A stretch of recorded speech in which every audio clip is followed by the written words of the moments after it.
তাহাজ্জুদের সময় বিশ্বনবী উঠে মায়েশারে বললেন, আয়েশা ও আমার কলিজার টুকরা হুমায়রা। মায়েশাকে আদর করে বিশ্বনবী হুমায়রা বলতেন।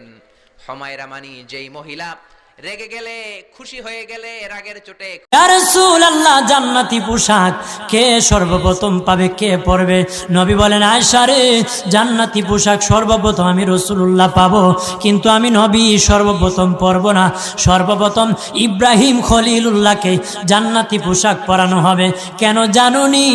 ইব্রাহিম নবীকে নমরুদের আগুনে যখন ফেলে দেওয়া হয়েছিল, দুনিয়ার সব ছেড়ে দিয়েছিল, বাড়ি ছেড়ে দিয়েছিল, সম্পদ ছেড়ে দিয়েছিল, মা বাবা ছেড়ে দিয়েছিল, এমনকি গায়ের জামা যখন খুলে নেয়, ইব্রাহিম কয়েক কাপড় ছেড়ে দিতে পারি, আমার আসমানের মালিককে ছেড়ে দিতে পারি না।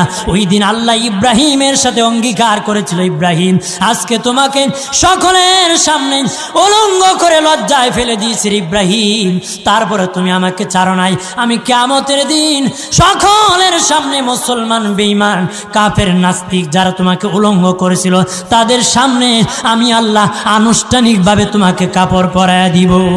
হিন্দুরাও কাবা শরীফ দেখে ধাক্কা মারে না, লাইক কমেন্ট শেয়ার কমেন্ট করে। আর তুমি তো মুসলিম, শেয়ার করে দাও, আল্লাহ তোমার মঙ্গল করবেন ইনশাআল্লাহ।